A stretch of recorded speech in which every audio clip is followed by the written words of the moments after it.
Okay, hey everybody, welcome to Why Bitcoin podcast. The Why Bitcoin podcast. This is, for context, listener, our fourth or fifth time recording this show. Yeah. We recorded it on Monday. The whole show we Didn't work recorded out. on Monday.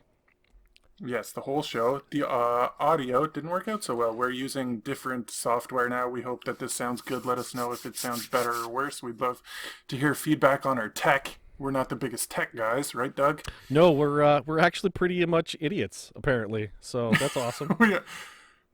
Tech idiots. Tech idiots, if you will. Yeah. But we try our best. Yeah. Hey, Bitcoin is fun. Do you like Bitcoin? I like Bitcoin. I'm a fan. So, Big fan hey, of you know Bitcoin. what? Let me get some housekeeping out of the way real quick, because you know how much I love my housekeeping.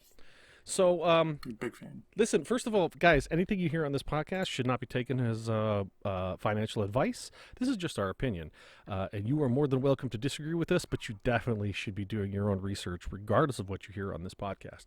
Number two, we are on all of the things. So Spotify, Apple Podcasts, Google Podcasts, YouTube.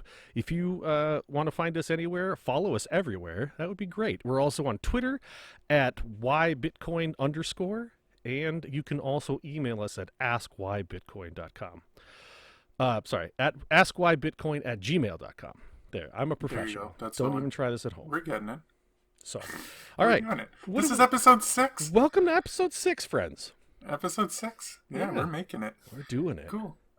This is actually like episode 6.9, given how many times we've had to do the damn thing. But all right, let's go. 6.9. Right on. Okay, I have a hate comment that I want to open with today. Okay. This is a hate comment that came from my real life, from somebody that I talk to on a daily basis, but I won't say their name just in case they're listening. Okay. Now, this is somebody, when you guys get into Bitcoin, you're going to want to tell people about Bitcoin because it's exciting. And this is somebody that I decided to tell, and I thought for sure they would be like, oh, this is awesome, I'm definitely going to get involved.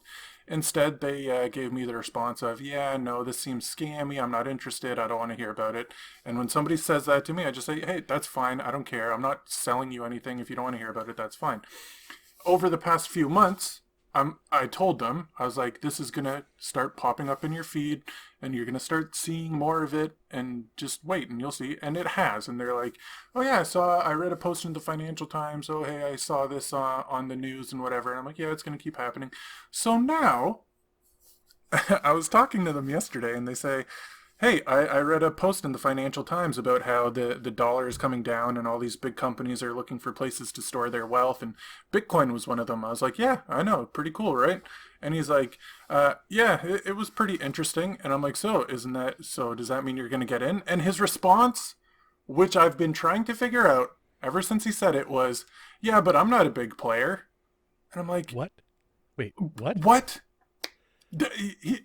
He thinks, now that he's read in the Financial Times that the big companies are getting into Bitcoin, well, Bitcoin isn't for him because he's not a big company. And I'm like, dude, I've been telling you about Bitcoin for months now. You don't have to be a big company to buy like, oh man, that just made me want to rip my hair out. So then I was like, let me tell you some more about it. And then he's like, no, you're selling snake oil, I don't want to hear it. And I'm like, oh my god. Is okay. this And that was a it. close friend of yours? It's a close acquaintance of mine, but yeah, a friend. Okay, I would okay. call him a friend at this point. Like somebody I'm you would just like, dude. normally be able to talk to and would take each other's advice, kind of a thing. That's what I'm really asking. That's such a weird. He's somebody I response work to with, me. so he's a co-worker, I guess you would say. Okay. Well, that's He's from your generation. my. All right, shut up. Well, no, I think that's a valid point, because he's like, well, everybody I've ever heard talk, and when they're talking about wealth, they say buy gold or buy this or buy that. And I'm like, Right. yeah, it's definitely valid. I get that, but hey, let me tell you about Bitcoin. And then it's like, no, you're selling snake oil, and I'm like, all right, whatever. So I'm gonna leave it again. You just, this is what I've learned. You can't help anyone that doesn't want help. And that's a thing that being a new Bitcoiner, you're going to run into, because you're going to want to scream and tell the mountaintop, and people aren't going to listen to you. And you just have to come to terms with the fact that that's okay. Have you had any experiences like that with people? I have actually. I have a heartwarming story that I wanted to share with you Oh, on the this. flip side of that. It's Yes, yeah. literally the flip side of that. So, for those of you who don't know, we have a Discord, and you guys could definitely check that out. You can find that pretty much anywhere in any of what is that called? The Comments? What? no. Or What's the description? yeah, in the description. God, oh man, that was The horrible. description down below. Description down below. That's what they call it. And imagine me pointing down when I'm doing that. So, anyways, we have some people on our Discord. One of them is a guy that I've been trying to get into Bitcoin for a while, and he's in. He's like been dipping his toes in, So, but he was really resistant. Now, here's the funny thing. This story is like a complete flip from your story just now. Okay, I'm the old guy, and he is young. He's younger than you. Okay, and I have been Okay. talking. I'm very young. I'm not even 30 yet. Yeah, But, and he's younger than you are, and so okay. his whole thing, he was like, man, it just seems like a scam, and because he had been part of a group of guys that had, I don't know if he was or not, so I'm not gonna say that. Never mind. So anyways, he recently, and I'm trying to remember where. Do you remember where he was saying that? Was it in general? In the general Discord? Are you asking me? Yes, I'm asking you. Oh, yeah. In our Discord, yeah. Yes. Saying words and stuff. Yeah, He was saying, what was he saying?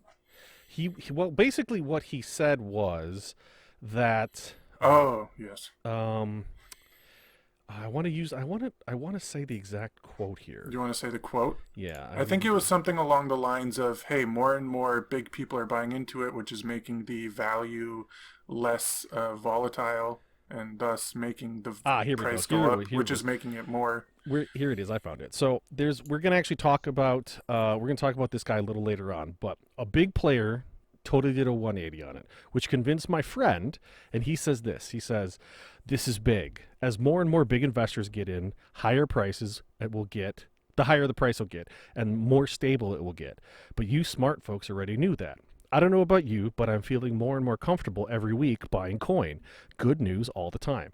And that just felt really good for me. So like it was literally like this opposite thing for you where, you had a guy on your end who sees big players getting in and he has one response. And I have my friend see big players getting in and his response is one that we would both expect, which is, oh, okay. It's got some more. Yeah, it's got some more credulity to it. And so, anyways, it was really great to finally, feel validated. You know what I mean? Like to have someone be like, yeah, you're not insane. You're not wearing a tinfoil hat. This is a good thing. So it is nice. Your friend will come around. That's a good though. feeling. Your friend will come around. Well, that's just it. Yeah. I mean, in the end, everyone's going to have to, I think. Everybody's going to come around, and one thing I've noticed that's crazy about a lot of people on Bitcoin Twitter and whatnot is how humble they are. Because for me, like, it's important to stay humble because it's so easy to say "I told you so," but it's way more.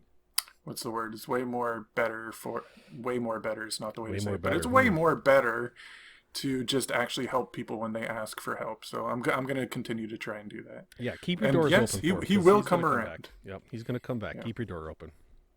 Okay. Right on. All right. Good news and bad news. Good news. Feels good. Mm-hmm. All right, feels good to help people. Feels bad.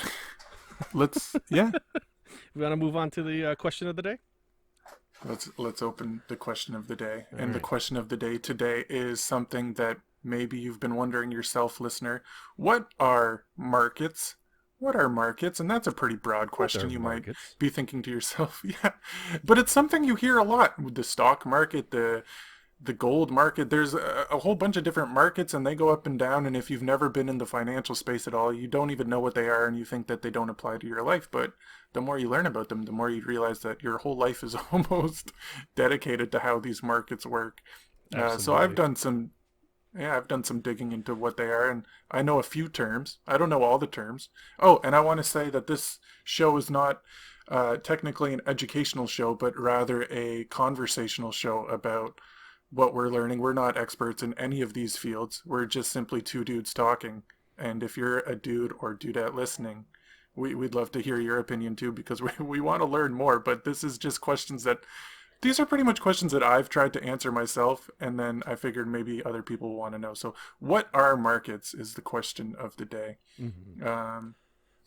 Now, I posted a video in the Discord. Did you get a chance to watch it, Doug? I did not necessarily. I might have. You and I passed so much information back and forth. Which one are you There's a lot talking of about? the one I posted you last night.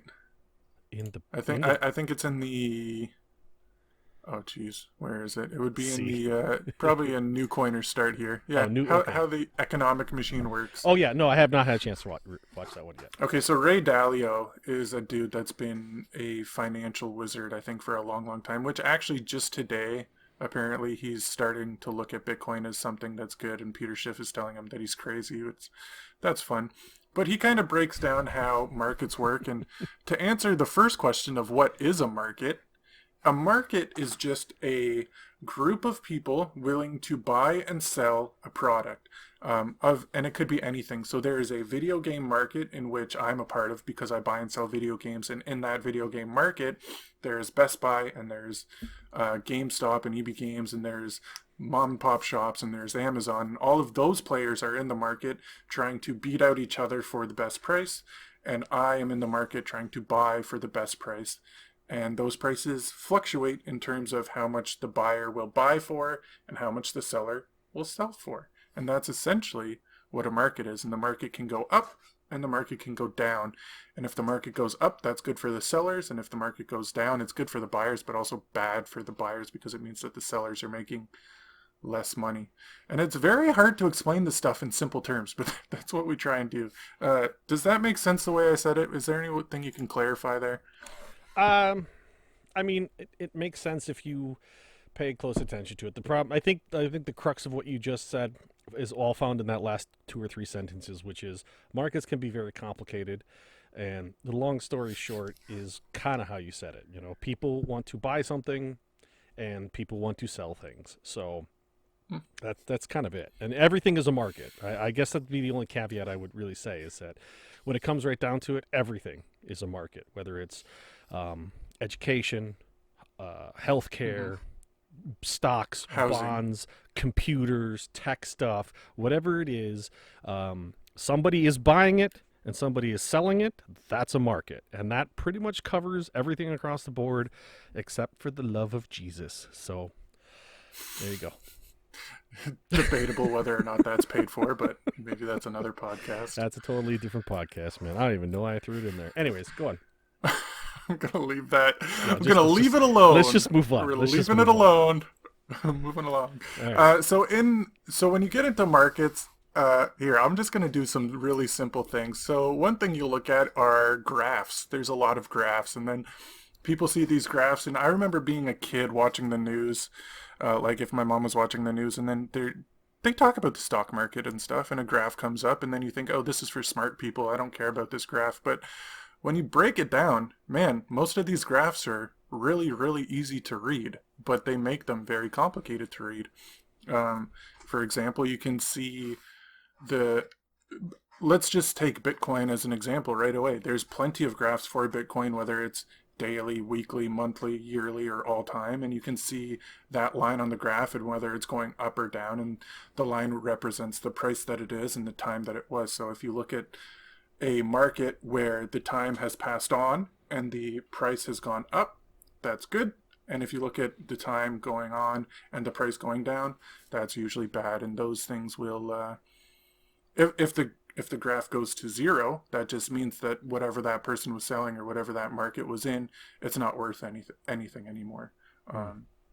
A good example is the tulip market of the 1600s. Have you done any research on that? Because it's a really fun story. Tulip market? What? No, Yeah. I've not done anything on the tulip market. Oh my God, dude. Okay, this is a great story. Okay, Okay, so tell me. the tulip market is something a lot of people that are no coiners relate to Bitcoin. Tulips in the 1600s were used as a currency, and somewhere along the way, I don't know if it was a company or whatever, but somebody had a black tulip. It was a black tulip, and the bulbs were selling for a lot of money. And yeah, it was in Dutch. Where's Dutch? The The Netherlands. There's Nederlands. somewhere that has Yeah, the Netherlands. They have like all the tulip fields, right? yeah. So what happened was They're beautiful, by the the way. I would really they like to are. go there, like at some point when they're in full bloom, because it just looks amazing. It does look amazing. Actually, where I live in Canada, we have a tulip festival that happens in whenever tulips bloom, and it's really cool to go check out. Oh, that is cool. It is cool. But the tulip market, basically what happened, this is in the 1600s. People started finding out that the tulips were, and I don't know, this is badly researched podcast, but look up the tulips. They had these black tulips and people wanted them, and the price started skyrocketing for them, and everybody wanted to get them, and they went up really, really high, really, really fast. And so people were buying all these tulips that were worth a lot of money, and then they found out that these black tulips that the people had were actually just a genetic disease that these literally Oh, really? that these like this one batch of tulips had, and all these tulips were worthless. So all of a sudden people were selling the tulips as fast as they could, and the price of them just plummeted to the ground. So people were buying them. So it's pretty much it was one of the first examples of a bubble in the market where people were buying like crazy. The price of tulips skyrocketed, and then almost overnight, or literally, yeah, overnight, the price just went in the gutter, and these tulips became absolutely worthless. And if you look up the graph, like maybe you can flash a picture of the graph of the tulip market. Oh, if you're watching this on YouTube, Yeah. and you can just watch the absolute spike down. And this is something people think may happen to Bitcoin. I mean, it's been proven wrong time and time again. But if you ever hear people say tulips, then that's what they're talking about. It's pretty fun. Okay. That's one example of a graph you can read. Okay. But yeah, I would highly recommend looking into that story. Okay. Is there is No. there any graphs since getting into Bitcoin that you've looked at that you're like, oh, this is a cool one, I'll follow this, or do you not really care about the Well, graphs? no, actually, there's I am actually really interested in the what we would call the traditional finance market graphs. The idea that there are, I guess I don't know any of the terminology. I know one term, I guess, is called candlestick, and Yes. if you look at how these markets behave, right? And I guess it's for both the financial, like traditional, like Wall Street, markets, and then also for the crypto markets. They kind of, I guess, they behave kind of the same way, and so there is a science to. It's like, I guess it's like one part science, two parts art, where you can look at how a stock or a cryptocurrency is behaving, and you can sort of, based on what would it be? Just based on The candle? no, not just the candle, but just like just by past performance and how things normally work. There are like certain formulas you can plug in, and you can sort of track where things are going to go next. And I find that as I've gotten more and more aware of money, I think the idea of being able to actually track, because when you're looking at markets, right, what you're really looking at is people's predictive behavior. It's more, you're almost looking more Yes. at sociology than you are looking at finance for a lot of these things. Yeah.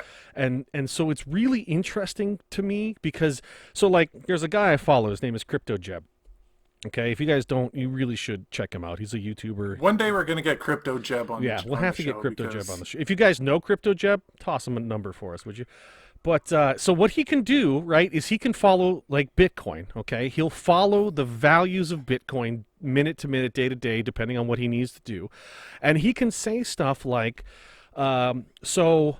Because of what just has happened in the last 24 hours, I am kind of predicting that Bitcoin is going to drop by about 12,000 or something like that, And it's all pretty much based on the idea that behaviors, right? I mean, this is my take on it, I guess. This is probably not how he would describe it, but we're just two dudes talking. right. But to me, what it looks like is this idea that people behave in a certain way, and when things get to a certain price based on where they were previously and like the highs and everything else, then they'll do X, whatever X is. You know what I mean? And I just find that to be insanely complicated, but also terribly interesting, Whereas before I started my journey on learning about money, 4 or 5 months ago, I couldn't have cared less. And now it's fascinating to me. So, Yeah.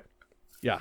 I think one thing he looks at is what you might be referring to is actually patterns in the graphs. That's what I've noticed people see is like one thing that I've seen is called like a bull. Oh, this is another thing we should say, but a bullish flag where the Right, right, graph right. literally looks like a flag, and then you know that once you see that flag, it's going to go up again.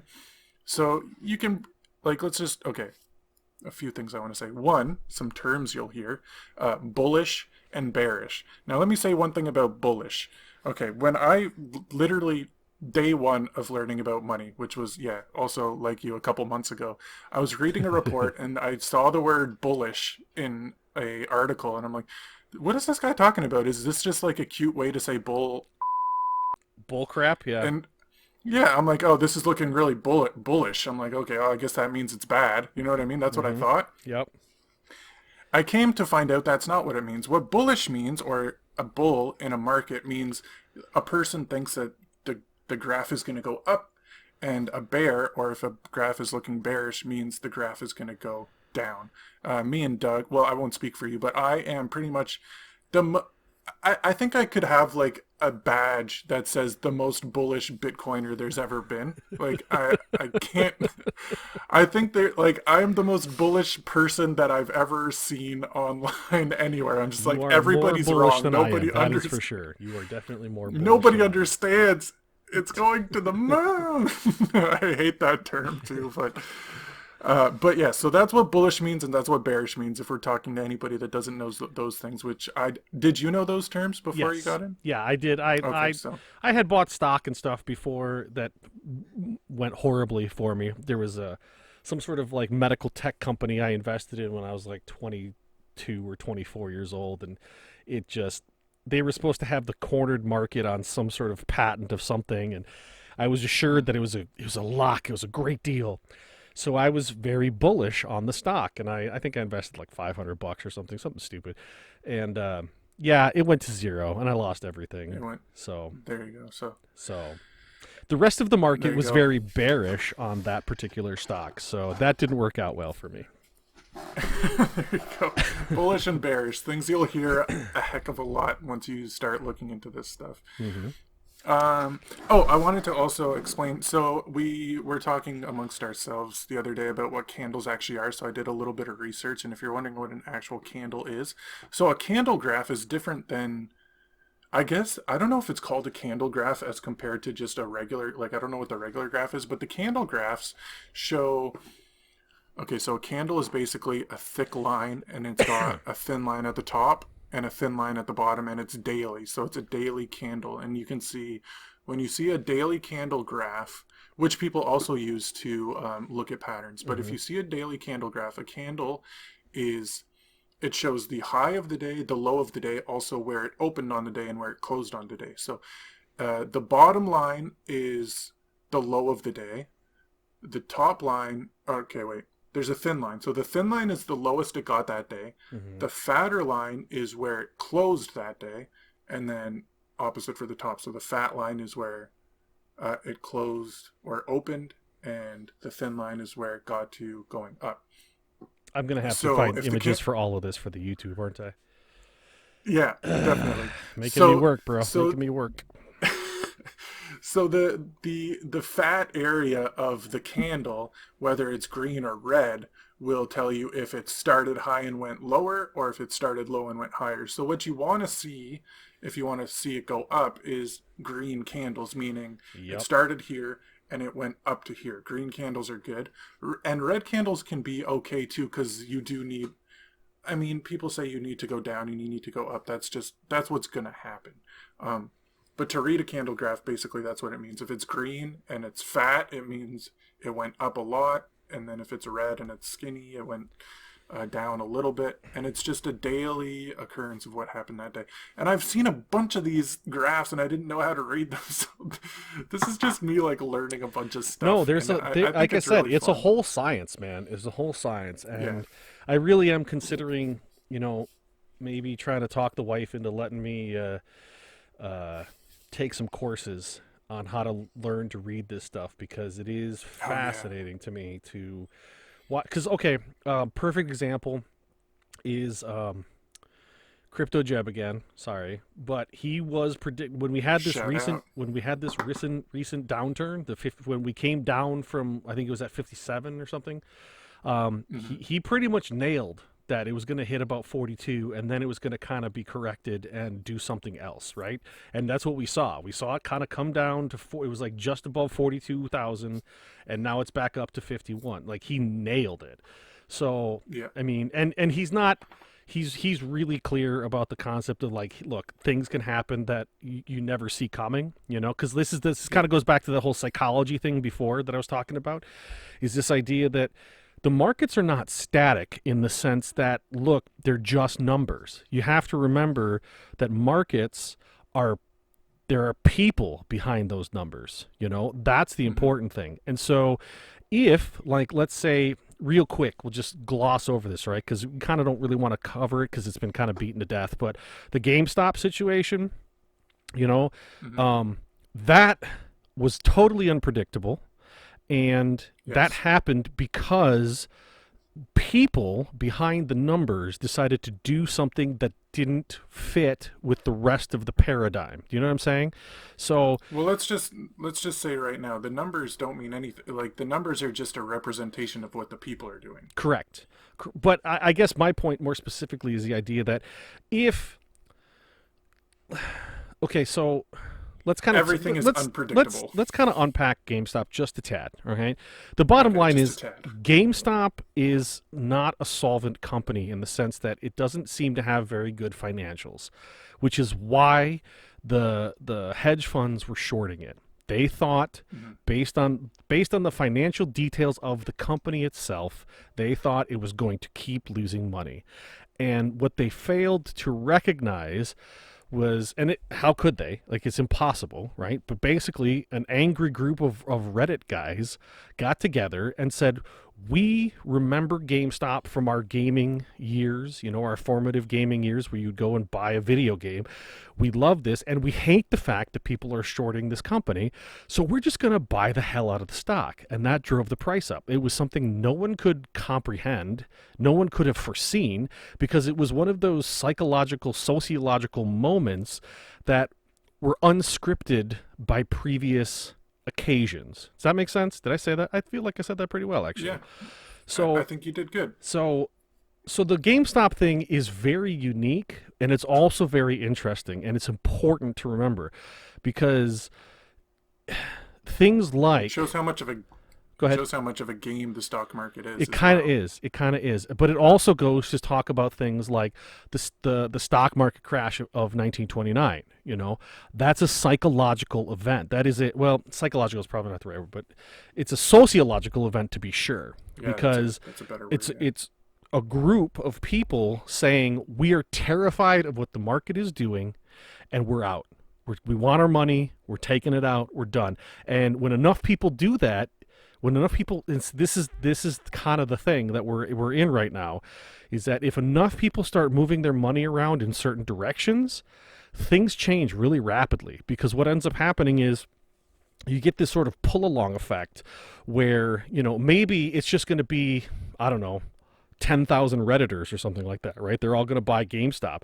But then all of a sudden, people who aren't even related to Reddit see that the stock is moving up like crazy, and they go, "Wait, what's going on?" And they buy into it, or vice versa, or that everyone sells off. You know what I mean? So it's really an interesting concept, and this is one of the reasons why we wanted to talk about markets, is because we wanted people to understand that whether you like it or not, your universe is kind of dictated by markets, and at the very least, you should be aware of them.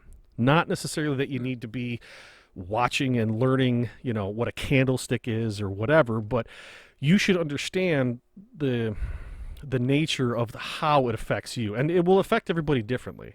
But things like oil prices, okay? Oil prices affect everybody because that's what you put in your car to go to work. So if suddenly people are buying the crap out of oil, right, for whatever reason, and oil's prices go up, guess what? Your price at the pump goes up. It's direct correlation. So I guess we're just kind of talking about it for the purposes of our newer audience, like I said, if you're like me and Jeff, where you're new to the party, as it were, about paying attention to money, this is one of those things you kind of need to pay attention to because it sort of has a pretty big impact on your life, like whether you know Yeah. it or not. So you might as well know about it so you can maybe hedge against it if you need to, or be part of it if you want to, you know? Hmm. So here, let's talk about how I just want to talk about how silly I found out the stock market really is. When I first started learning about it, I thought, okay, well, a company is valuable because of what they sell, and that's how much money they have, so their stock goes up. When in actuality, the two things are not related. A company's stock price and a company's now this is my understanding. I could be wrong, but this is my understanding. A company's stock price and a company's actual output are uh, technically non-related. Thus, GameStop's stock, it went up not because they were selling more games or because they made a great investment or because they did something cool that made their company worth more. It's just simply because people bought the stock. They bought part of the company, and they want the company to do well. And people bought the part of the company because they wanted to make more money. So if you want to be part of the stock market, you don't have to care about what a company is doing. You just have to know where their graphs are going, and if you can understand their graphs a little bit, then maybe you can find a good way to make a quick buck. So a lot of people went into the GameStop thing thinking, okay, well, I'll buy it at $100 and I'll sell it when it gets to $400, and yay me, I made $300. Mm-hmm. GameStop had no influence on that at all. No. The company itself No, the had quality, yeah, nothing to the do with that. quality of the company, productivity, or anything else, like you said, had nothing to do with it. It was completely a sociological event. It had nothing to do with any financial factors at all, as far as I can tell. It was Which to literally me just, is like, yeah, to me it's kind of scary because all these people invest in, like, the main companies people invest in. If you look at the S&P 500 and whatever the other one's called, it's just a bundle of companies that are likely to continue to do well. But you invest in those companies, and it doesn't matter if those companies do well. All that matters is their stock price, which is just crazy. Like, when I started learning about this, it's just crazy to me. It doesn't matter how the company does, it just matters if their stock is doing okay. And all you have to do is make sure that when you buy a stock or whatever it is that you're buying, a crypto or Bitcoin, if you buy it and then at one price and you sell it at a higher price, congratulations, you've made a profit. And if you can do that, that's wonderful. Just like the Tulip story. Sorry, guys, we've recorded this podcast like 4 times, so I get confused what we've said and what right. we haven't said. But people bought the tulips at a low price. They sold them at a high price, and they were happy about it. And the same thing with GameStop, and the same thing with Apple, and the same thing with everything. Well, I need to, So if you're I need to, I wanna kind of push back a little bit on your statement okay, there, because while at the core of everything, right, of stock value on whatever it is, and this is true for Bitcoin too, is based on what people assume it's going to do. If it can't be completely chaotic, it can't just be totally left up to the whims of whoever or whatever, right? Because stocks like Apple or I don't know, pick any of the IBM, Tesla. They're all doing well because enough people are going, we think this is going to do well, right? Like the it's not true. It's no, I simply mean, not true. no, People it are buying is. in because the company's doing well. They're not doing well. The companies can do. A company can be a private company. SpaceX is a private company. Yeah. Elon Musk owns SpaceX. He doesn't want it to go public because Yeah. he doesn't want investors, because investors get a say in Yeah. what the company does. Right, but that has nothing to do with the And market per se. that well, okay. So what were you saying? You're saying that a I'm company saying does well because its stock price does well. no, no, no. I'm saying the stock prices do well because there are fundamentals. By and large, there are fundamentals in the companies that are on the stock market exchanges that people say this is a sound company. This has value for whatever reason, XYZ, okay? And what happened in GameStop is not indicative of how markets actually work, right? It's actually an anomaly. And Well, essentially, th- no, it's people. I think what GameStop did was expose the fact that it is exactly like that. Like anybody that sorry to cut you off, but No, it's okay. anybody that invests in the S&P 500, they don't care about those companies. They just care, okay, this stock On is an going to do well, so individual I'm going to level, make money. absolutely, yes, that's true. I would agree with that. You if you have a 401k or whatever retirement account, and you have a mutual fund that your retirement account is putting money into, those are just picked right from good companies.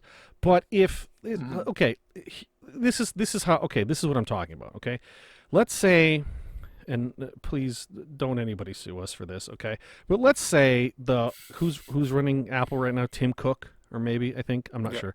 So let's say Tim Cook is suddenly starts making a bunch of erratic decisions. Okay, he starts like selling off parts of the company, and they catch him with like hookers and stuff, and like he's just like literally like throwing money off his balcony and stuff like that, and like he just okay the people are going to perceive that and go, this company is helmed by a madman. I don't want to put my money there. Hmm. So I guess what I'm saying is people will perceive that and go, the company's foundations are not solid anymore. So we're going to pull back. You would see a loss in Apple stock. And that's what I'm trying to argue for, is that it isn't that people just blindly throw their money at companies. It's that the companies have a foundation that people think are solid enough to put their money into it.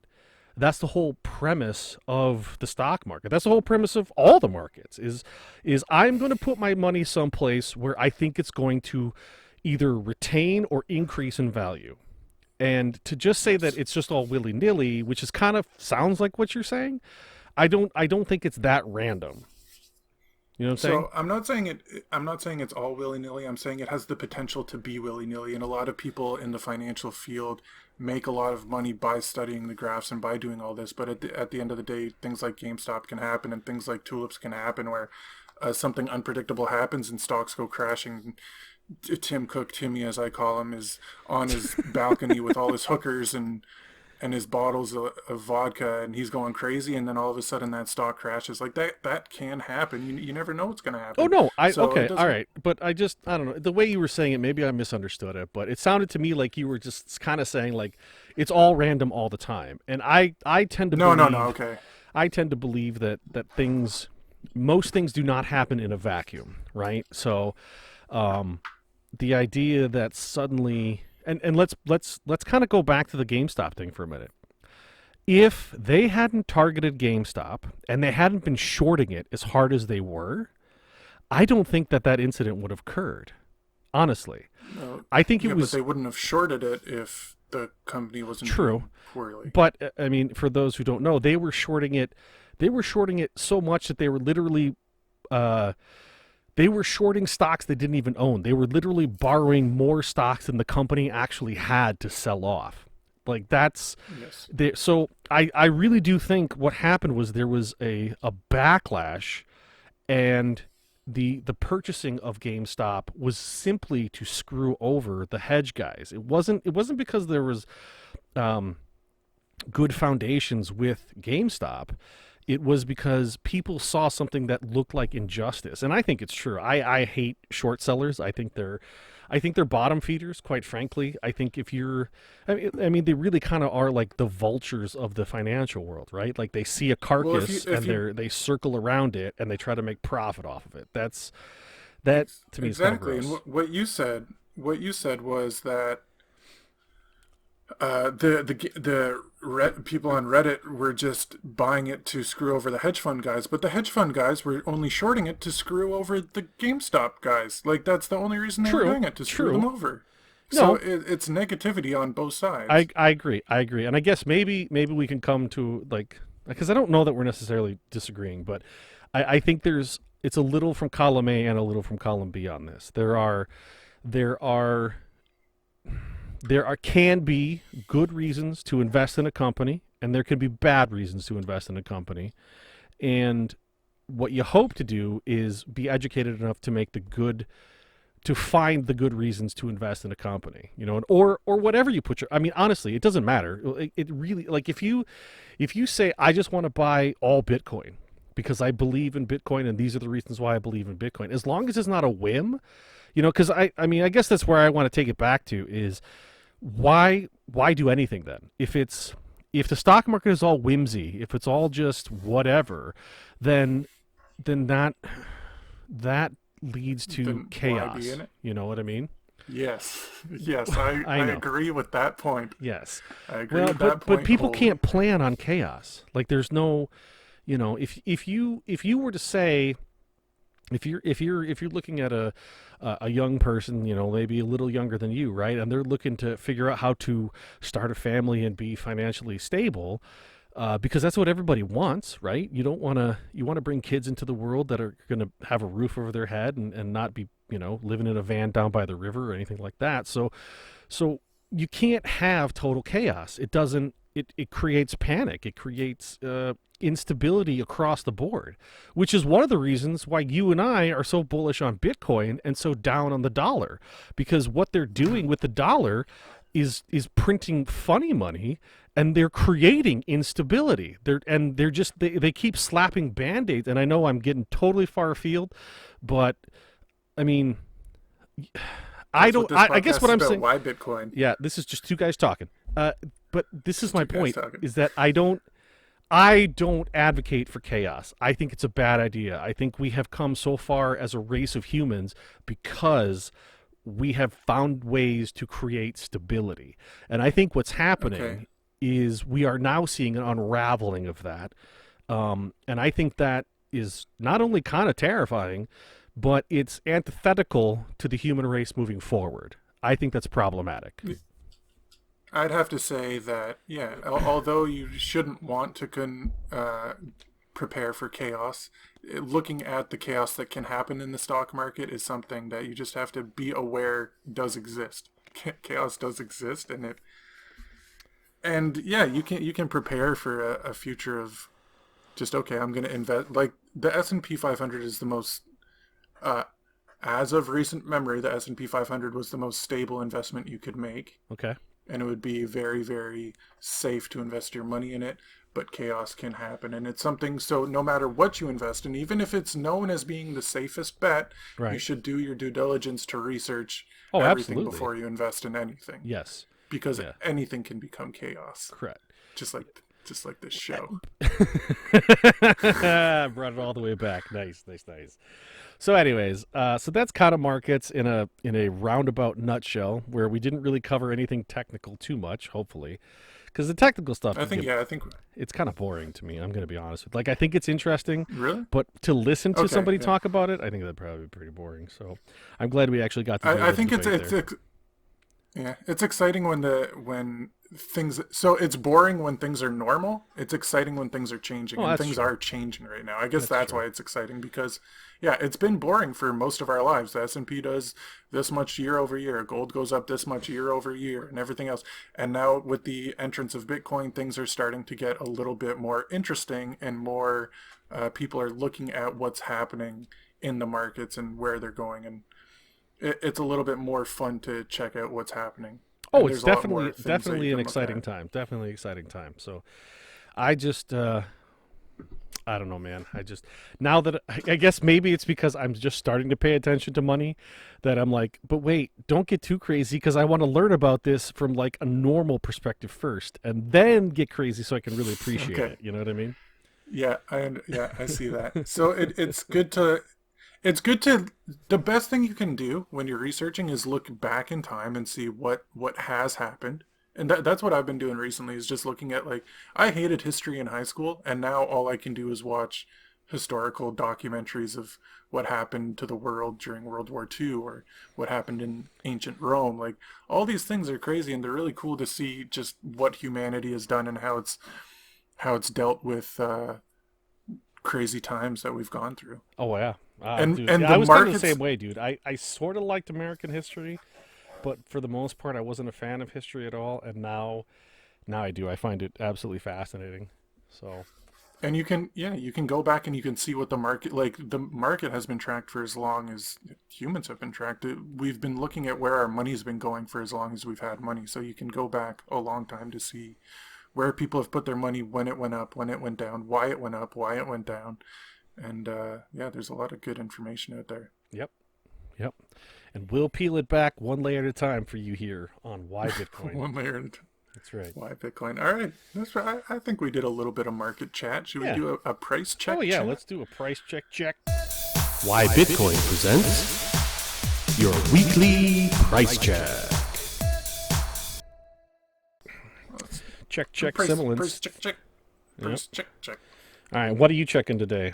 What software are you using? You know what I should do? I check my regular coin. Oh, wow. I check Coinbase, but I should start checking Bull Bitcoin because they actually show it in Canadian dollars. Ooh, okay. So That actually would be kind of maybe I interesting. should Yeah. start- All right. So I'll tell you what. Can you pull that up fast, you think, or no? Sure. Yeah, you right. tell me what you're seeing over Yeah, there. I'll do USD, and then you go ahead and you pull up. What was that company called again? Bull Bitcoin. Bull Bitcoin. We've talked about them before. So, and actually, Yeah, I just love them. it's funny. I just saw something in our Twitter feed about Bull Bitcoin. Anyways, I retweet them. I'm actually kind of stalling for you right now. So Okay, so I'll go first. Go. okay, I can go first. Okay, you go. Okay, you go first. all right, I'll go first. The Canadian dollars don't matter as much. The U.S. dollars is what people care about. In Canadian loonies, it'll take you $64,551.38 dollars to buy a single Bitcoin. 64,000 No. That's not true. Oh, No, that's not true. Sorry, they show, okay, so Bull Bitcoin does it in, we buy it for this much and we sell it for this much. That's Okay. how much they'll buy it off you for. If you have one Bitcoin, they'll buy it off you for that much. If you want to buy it from them, they're selling them for $66,741.43 Canadian. That's a lot of loonies, man. that's a For one pretty big Bitcoin. difference. That's 2,000 loonies in difference. So what they do that's different is, I don't want to go too deep into how exchanges work. We give have an us some episode on pre-advertising, exchanges. whatever.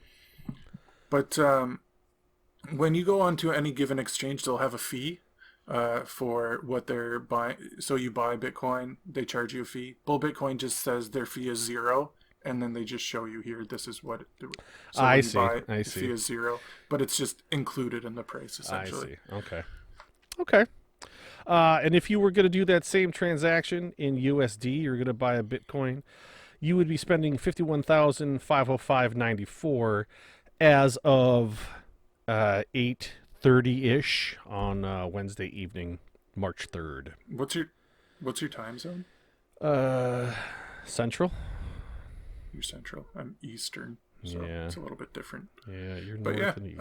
You know what actually is interesting about the price check today? I kind of wanted to chat about this. Okay, so we do a price check every week. Like we've said a couple times, this podcast was recorded on Monday. Today's Wednesday, so it's changed since. But what happened last night, which doesn't happen often. So the cool thing about Bitcoin is it's worldwide. Anybody can buy it anywhere. So you can see the graph, how it relates to the American time when Americans are awake, and then when the Asia is awake, and when Europe is awake. And for the first time in a long time, the price of Bitcoin actually went up while Asia was awake. And usually it goes down. Usually the Asia market is selling, and so the price usually goes down. But today it went up, which is a really like we were talking about signs for what you can see in graphs, and Right. seeing that it went up for Asia is a very, very, very interesting sign, in my opinion. That is kind of, well, yeah, because I believe China has said that they are going to outlaw it, right? Bitcoin, I mean. I know They can India's try. got an issue with it. I know India's got an issue with Bitcoin. Nigeria has an issue with it, and it's gone up. Like 60% of people in Nigeria are using Bitcoin now. So we're going to do an episode on the laws and restrictions of Bitcoin in the future. Maybe next week. Yeah, maybe we'll have to because it's coming. So anyways, that was your price check. That was your price check. Price check. Do you want? Should we play a game? Can we do round 2 of the same game? Do you want to just pretend you don't know anything? What do we do? It was a fun game. Can I dunk on a no coiner first?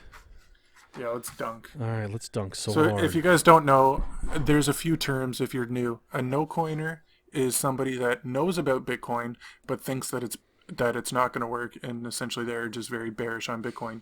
A Bitcoiner or a coiner is coiner is who I would consider myself, just somebody that believes in it and thinks it's going to do well.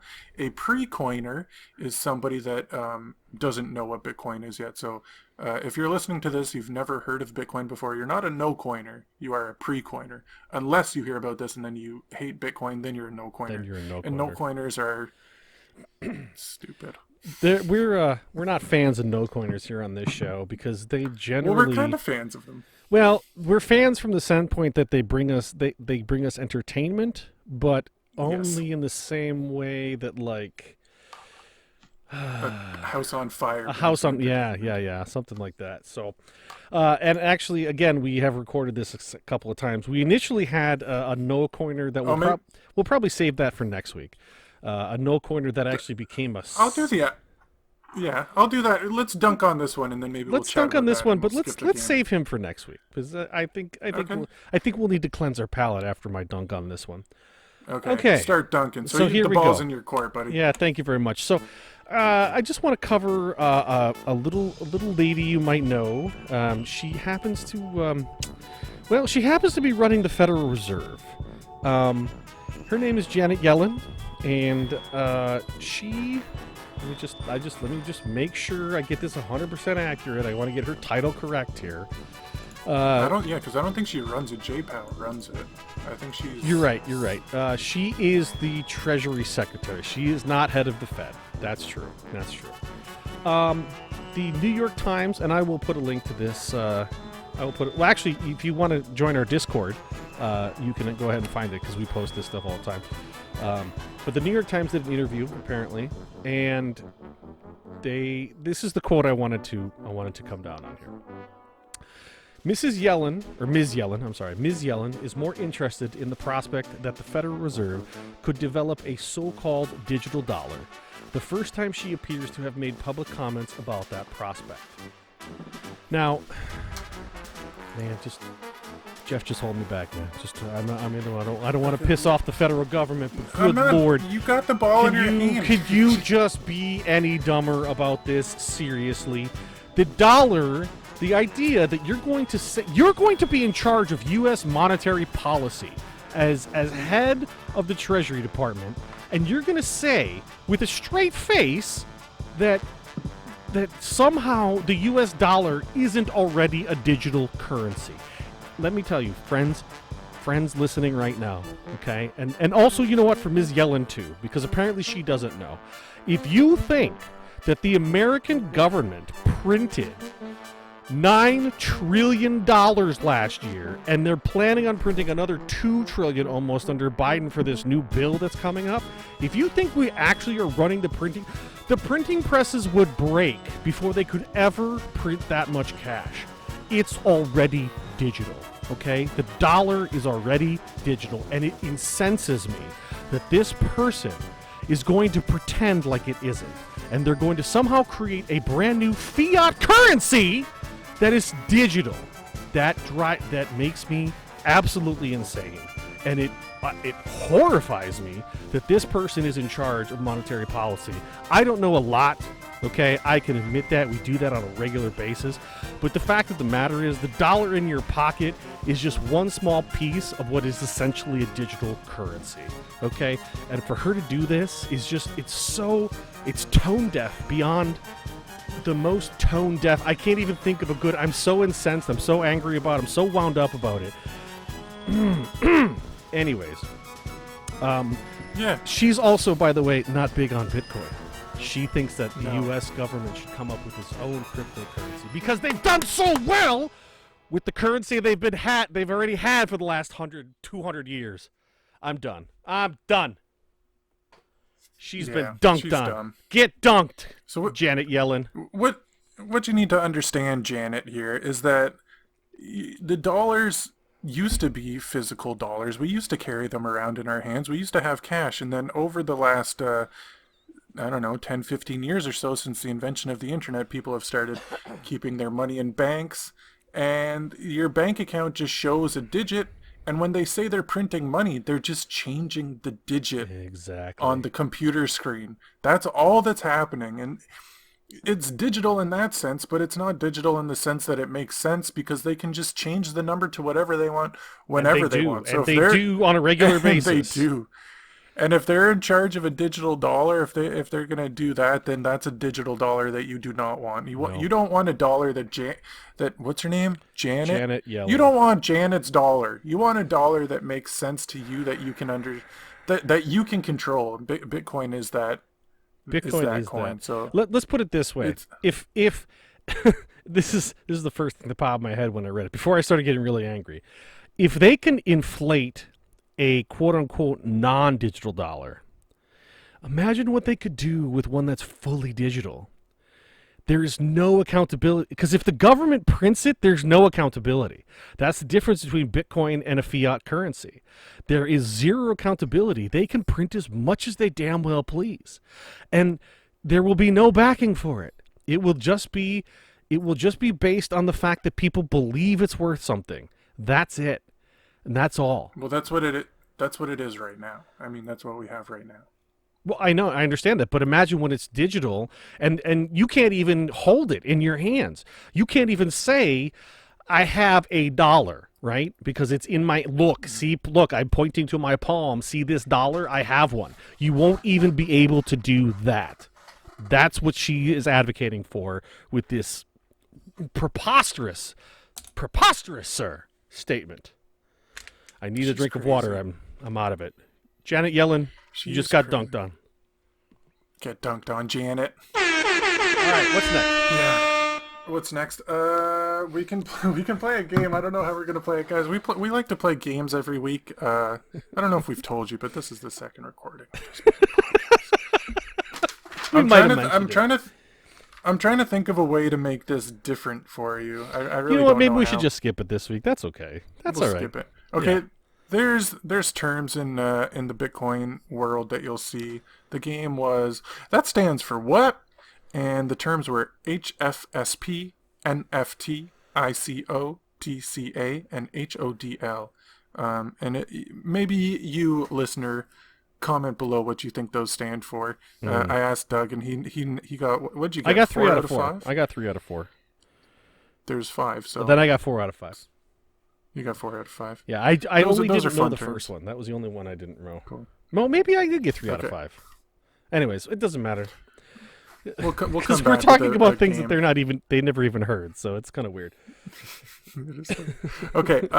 What's next here? Is there anything else we want to touch on today? No, I think that's good, man. I really do. I feel like, we're trying a new recording system, and this has been kind of a rough week for both of us, and so it's a good talk, though. I hope you guys. It was a good talk. I think. Listen, if I could just if I could wrap up something. We have fun. We have fun. We like to. We have fun. We'd like to dunk on no coiners, and quite frankly, I like to do a little drama. I was a theater major in college, and for that whole year and a half that I went to college. You were a and- theater major and you don't watch musicals? No. Did you watch Hamilton yet? Bro, I was in Hair the musical in my college years. Okay, I've done it. Why? Nah, I'm Dude, just watch Hamilton. No, I'm not watching Hamilton. Anyways, Guys, we I want to just say one thing. Okay, go ahead. If you do want to hear the other podcast we recorded before this, the audio quality is bad. But if we get, let's say a number, if we get 5. one comment saying 5 is a lot. it's a really bad audio commentary though. Like, Okay, if we get 5, we'll put it up. What are we looking for here? Likes, comments? Yeah, A combination of likes, comments, tweets, and Discord comments. Yeah, follows on We'll Twitter. put it out there. Whatever. I mean, if we get any sort of traction at all, which, by the way, I mean, it's going up. We're not complaining by any stretch. It was a good. Yeah. We it was a good just want to show. hear more This is back a good from show. the audience. Like we're getting people listening. We can see that happening. That's kind of exciting. That's actually really exciting. If you guys have joined us for more than 2 weeks in a row, thank you so much for being here. That's Thank really you. awesome. But we just want to hear from you. That's kind of where we're at right now. So any sort of communication. Let us know how dumb we really are. So That's what I'm waiting for. yeah. Is somebody to say you're an idiot. Oh, so yeah, I can be I like, can't- Yes, I have a show about You it. know what? I can't wait for that when they just start coming after us, and it'll happen. I know it's going to happen, but Yeah. But what are you going to do? Okay. So anyways, guys, I hope you And guys with have a that- great week. And I'm going to let my friend Jeff wrap it up here. But I just want to say this. Let me close my end with this. I know we like to do theatricals and we get all ramped up and we do everything, but I really do think it's a very exciting time to start taking control of your finances today. You can do it today. It doesn't take much. It just takes a willing attitude. And if you have any questions, you can find us in the Discord or on our Twitter or on our email. And we're happy to give you any information we can, because that's the whole goal of this. So I hope you guys have a great week, and we'll see you next Friday. So there you go. I'm out. Right on. I think you nailed it all. Thanks for listening, guys. All right. Nothing but love.